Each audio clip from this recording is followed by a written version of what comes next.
विज्ञान के इस खास विश्लेषण में स्वागत है। आज हम उस कमाल की लेकिन अदृश्य शक्ति के बारे में बात करने वाले हैं, जो न सिर्फ विशाल ग्रहों को उनकी कक्षा में बांधे रखती है, बल्कि हमारी रोजमर्रा की जिंदगी को भी बैलेंस करती है। जी हाँ, बात हो रही है गुरुत्वाकर्षण यानी ग्रेविटी की। तो चलिए, बिना किसी देरी के इस दिलचस्प सफर की शुरुआत करते हैं। शुरुआत इस बहुत ही बड़े और क्लासिक सवाल से करते हैं। हम सबको पता है कि पृथ्वी हर चीज को नीचे अपनी तरफ खींचती है ना?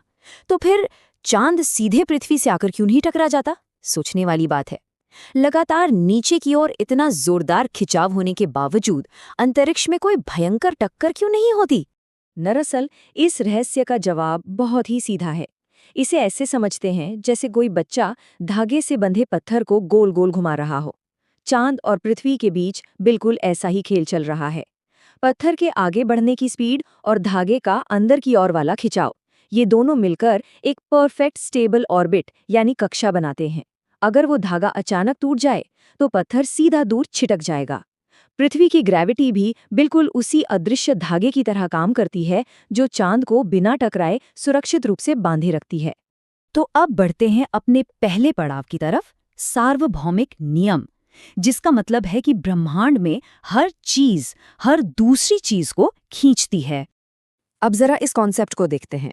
ये आइजैक न्यूटन के गुरुत्वाकर्षण के सार्वत्रिक नियम की कहानी है। मान लेते हैं दो पिंड हैं, ए और बी। नियम बहुत ही सिंपल और लॉजिकल है। किसी भी वस्तु का द्रव्यमान यानी मास जितना ज्यादा होगा, उसका खिंचाव उतना ही तगड़ा होगा। और हाँ, जैसे जैसे उनके बीच की दूरी बढ़ती है, ये बल बहुत तेजी से कम होने लगता है। मतलब दूरी का सीधा असर इसके कमजोर पड़ने पर होता है। अब जरा इस नंबर को देखिए, 6.67 गुणा 10 की घात -11। देखने में ये भले ही एक बहुत बड़ा और जटिल गणितीय फॉर्मूला लगे, लेकिन असल में ये बहुत बहुत छोटी वैल्यू है। इसे सार्वत्रिक गुरुत्वाकर्षण नियतांक या कैपिटल जी कहते हैं। ये नंबर चीख चीख कर बताता है कि हमारी रोजमर्रा की चीजों के बीच, जैसे कि मेज और उस पर रखे एक कप के बीच, ये गुरुत्वाकर्षण बल कितना अविश्वसनीय रूप से कमजोर होता है। इसीलिए हमारे आसपास की चीजें आपस में चुंबक की तरह चिपकती हुई नजर नहीं आती। चलिए, अब यूनिवर्स के स्केल से लौटकर अपनी पृथ्वी पर आते हैं। हमारा अगला हिस्सा है पृथ्वी का खिंचाव, कैपिटल जी से स्मॉल जी तक का सफर।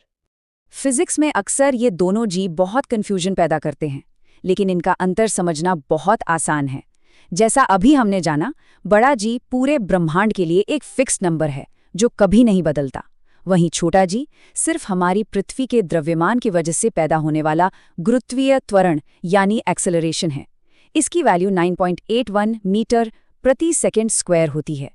आसान भाषा में कहें तो पृथ्वी की तरफ गिरने वाली कोई भी चीज बिल्कुल इसी रफ्तार से अपनी स्पीड बढ़ाती है। इसे एक रोजमर्रा के उदाहरण से समझते हैं। जब एक गेंद को हवा में उछाला जाता है तो क्या होता है? वो गेंद लगातार नीचे खींचने वाली ग्रेविटी से संघर्ष करती है। उसकी ऊपर जाने की स्पीड धीरे धीरे कम होती है। हवा में एकदम चोटी पर पहुंचकर वो एक माइक्रोसेकंड के लिए रुकती है और फिर वापस तेजी से जमीन की तरफ गिरने लगती है। इस पूरी प्रक्रिया को, जिसे फ्री फॉल या मुक्त पतन कहते हैं, हम 3 आसान स्टेप्स में बांट सकते हैं। पहला, शुरुआती ऊपर की ओर जाने वाली गति। दूसरा, सबसे ऊंचे बिंदु पर जाकर स्पीड का बिल्कुल 0 हो जाना। और तीसरा, नीचे की ओर तेजी से एक्सेलरेट करते हुए गिरना। जब हम किसी भी मोशन को इस तरह स्टेप बाय स्टेप तोड़ लेते हैं, तो फिजिक्स के बड़े बड़े इक्वेशन बिल्कुल भी डरावने नहीं लगते, बल्कि बहुत स्वाभाविक लगने लगते हैं। अब आते हैं अपने तीसरे टॉपिक पर, द्रव्यमान बनाम भार यानी मास और वेट के बीच का एक बहुत ही आम ब्रह्मांडीय भ्रम। अक्सर लोग इन दोनों शब्दों को एक ही मान लेते हैं, लेकिन ऐसा बिल्कुल नहीं है। द्रव्यमान यानी मास का मतलब है कि किसी वस्तु में कितना मैटर या पदार्थ है। ये हमेशा फिक्स रहता है और इसे किलोग्राम में नापते हैं। लेकिन भार यानी वेट वो गुरुत्वाकर्षण बल है जो उस द्रव्यमान को नीचे खींचता है। इसे न्यूटन में मापा जाता है। मतलब अगर 2 किलो चावल लिए जाएं तो उनका मास पृथ्वी और चांद दोनों जगह बिल्कुल सेम रहेगा, लेकिन चांद पर ग्रेविटी कम होने की वजह से उनका भार वहां काफी कम हो जाएगा। है ना कमाल की बात?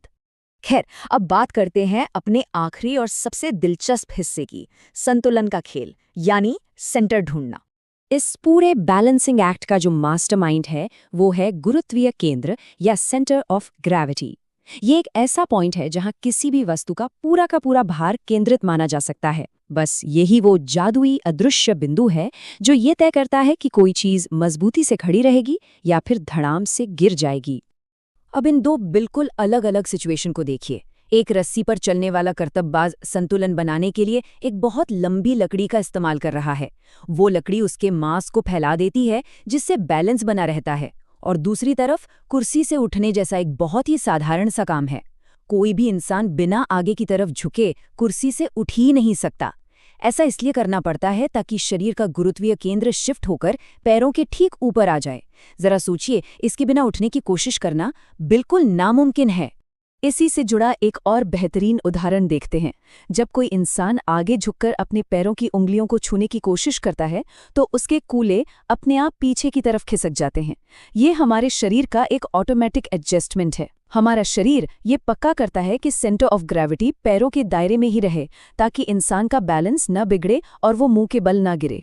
तो इस पूरे विश्लेषण को एक बहुत ही मजेदार और असल जिंदगी की पहेली के साथ खत्म करते हैं।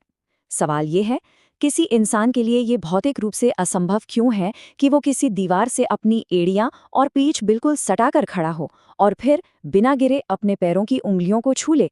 ये एक ऐसा एक्सपेरिमेंट है जिसे घर पर बहुत ही आसानी से आजमाया जा सकता है। हिंट ये है कि दीवार शरीर को पीछे जाने से रोक देती है और गुरुत्वीय केंद्र पैरों से आगे निकल जाता है और फिर गिरना पक्का है। तो इसे जरूर ट्राई कीजिए और ग्रेविटी के नियमों को खुद महसूस कीजिए। आज के इस विश्लेषण में साथ जुड़ने के लिए बहुत बहुत शुक्रिया। विज्ञान की ऐसी ही दिलचस्प चर्चाओं के साथ